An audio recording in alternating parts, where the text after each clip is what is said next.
even people that are full-on animal junkies like myself, I watch them from a distance because I study a lot of people, and I see them get nervous. I look for chinks in their armor because I like to study and learn from other animal people. And I see the hesitation. I see mistakes. Mistakes. Whereas this guy is like any single, deep ocean, crocodile infested, cobras, climbing trees, anything. He just doesn't even. He's laughing at everything, And that's why I call him. His nickname's the albino rhino. But in our family, he's the polar bear. Yep. Nothing fucks with the polar bear. You know, everything is scared of a polar bear. Wow. On land, if the polar bear, there's a reason why God put polar bears in the Arctic and the snow, because if they lived in Africa, they'd eat elephants.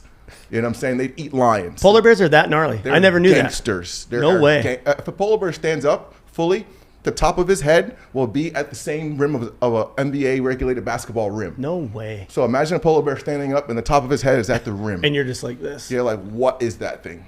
Yeah. Wow. So you ever mess with any polar bears? not yet. We're working on it. Is that you guys Just want got to? a friend named Cam and David Yarrow. They're like world-class photographers with animals and other things. And they have this polar bear expedition they do. It is ridiculous. They have a photo, the dad, David Yarrow, legendary photographer, but I don't know how they have this. I think it's just like the season, but there's a photo of him holding his camera, and there's like a little stream that a polar bear is drinking out of, and he's like right here, the stream. No right here, way. the head's right there. It's crazy. So gnarly. When a polar bear stands up, you're saying, so let's say it's like 9-10 feet on both legs, right? On the hind lanes. I remember watching a short about the short-faced bears on TikTok, right?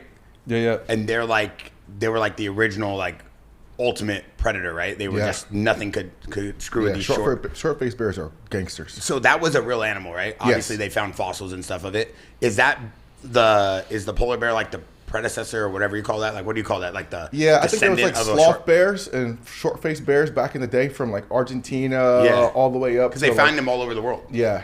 There's one species left of short-faced bear. I could be wrong, but it's in Short-nosed bear. It's in Venezuela. Venezuela and it's not the Andes. What is that? What is that mountain range over there? The one you did the thing? Yeah. I can't remember the name, but Yeah, the short-faced bear was 11 feet tall standing up. yeah. So polar bear is like right underneath that. Wow. Yeah. The largest carnivore to ever live in North Yeah, America. polar bears are straight gangsters. There's a cool video of these fishermen